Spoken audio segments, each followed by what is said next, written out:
दोस्तों, अपना अमेरिकी दौरा खत्म करने के बाद प्रधानमंत्री मोदी ने एक बार फिर से अपनी पार्टी के लिए प्रचार की जिम्मेदारी संभाल ली है और आज हरियाणा में उनकी दूसरी रैली थी। दोस्तों, पहली रैली हरियाणा के कुरुक्षेत्र में थी मोदी की और आज सोनीपत में उन्होंने रैली की। रैली काफी लंबी चौड़ी थी। उसमें मोदी ने क्या कहा, क्या नहीं कहा, उसको लेकर मैं लंबा विश्लेषण आपको आगे बताऊंगी। लेकिन रैली में प्रधानमंत्री पहलवानों के बारे में बोले। प्रधानमंत्री ने बताया कि कैसे मेडल लाने में हरियाणा अव्वल है और ये बात बिल्कुल सही है दोस्तों। चाहे ओलंपिक हो, चाहे कॉमनवेल्थ गेम हो, जो बहुतायत में मेडल आते हैं वो हरियाणा प्रदेश से आते हैं। और ख़ास तौर पर पहलवानी में तो खैर देसा में देश हरियाणा, जैसे दूध दही का खाना। राज्य ऐसा है जहाँ पर कहा जाता है कि ये तो मिट्टी पहलवानों की है और इस पर भी पीएम मोदी खुलकर बोले। अजीब बात यह है दोस्तों कि एक तरफ प्रधानमंत्री मोदी की रैली चल रही थी और एक तरफ ठीक उसी वक्त जब प्रधानमंत्री सोनीपत में पहलवानों के लिए बोल रहे थे, खिलाड़ियों को शाबाशियां दे रहे थे हरियाणा की, विनेश फोगाट जो कि कांग्रेस के हरियाणा से जुलाना से न केवल उम्मीदवार हैं बल्कि एक ऐसी महिला खिलाड़ी हैं, पहलवान हैं हरियाणा की, जिन्होंने न केवल संघर्ष किया बीजेपी के पूर्व सांसद के खिलाफ, बल्कि जब मेडल हारी, वो मेडल उनके हाथ से एक तरह से छीना गया, तो उसी बीजेपी के पूर्व सांसद ने कहा कि बहुत अच्छा हुआ मेडल हार गई, मुझे बहुत खुशी हुई है। उन्होंने, विनेश फोगाट ने प्रधानमंत्री मोदी को लेकर एक बात कही जो पता नहीं मोदी जी ने सुनी होगी कि नहीं सुनी होगी। विनेश फोगाट ने राजदीप सरदेसाई को एक इंटरव्यू दिया और उसमें मोदी जी का नाम लिए बगैर मोदी जी पर कटाक्ष करते हुए कहा, मैं नाम नहीं लूंगी किसी का भी, लेकिन मेडल आते ही तो सब फोटो खिंचवाते हैं, फ़ोन करते हैं। मैं फाइनल में पहुंच गई थी, मेरे पास तब तक कोई फ़ोन नहीं आया, उसके बाद आया फ़ोन कहीं से कि हम ऐसे ऐसे करेंगे। मैं अपनी संवेदनाएं सबके आगे नहीं रखना चाहूँगी।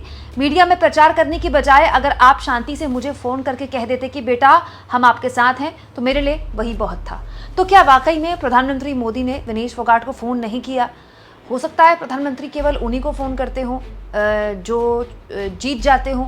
ऐसा भी नहीं है दोस्तों, क्योंकि इससे पहले ऐसे कई खिलाड़ी हैं जो हार गए, चाहे टीम इंडिया की पूरी टीम हो जो क्रिकेट वर्ल्ड कप हार गई थी। खुद पीएम मोदी उस मैच को देखने के लिए गए थे। दोस्तों, प्रधानमंत्री उन खिलाड़ियों को एक तरह से उनके हौसला अफजाई करने के लिए उनके बीच पहुंच गए थे मैच के बाद।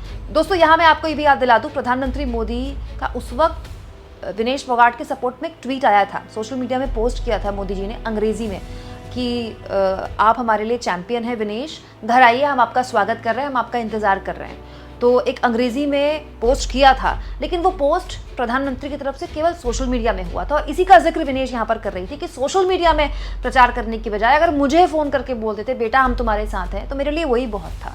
तो क्या विनेश फोगाट उम्मीद कर रही थी कि पीएम उनसे बात करें? क्योंकि विनेश फोगाट को उस वक्त सबसे ज़्यादा हिम्मत की ज़रूरत थी और विनेश ये कह रही हैं कि अगर एक बार मुझे फ़ोन करके बोल देते बेटा हम तुम्हारे साथ हैं, तो मेरे लिए यही बहुत था।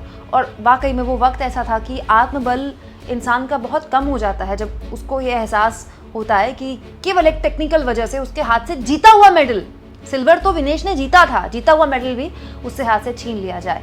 तो बड़ी बात यह है दोस्तों कि आज सोनीपत की रैली में बड़ी बड़ी बातें मोदी जी कर रहे थे, हर क्षेत्र को लेकर मोदी जी ने बात कही। लेकिन ये तो एक सच्चाई है ना दोस्तों कि हरियाणा की डबल इंजन सरकार में, इसी सरकार में पहलवान बेटियों के साथ जो हुआ है वो मोदी जी के नाक के नीचे हुआ है।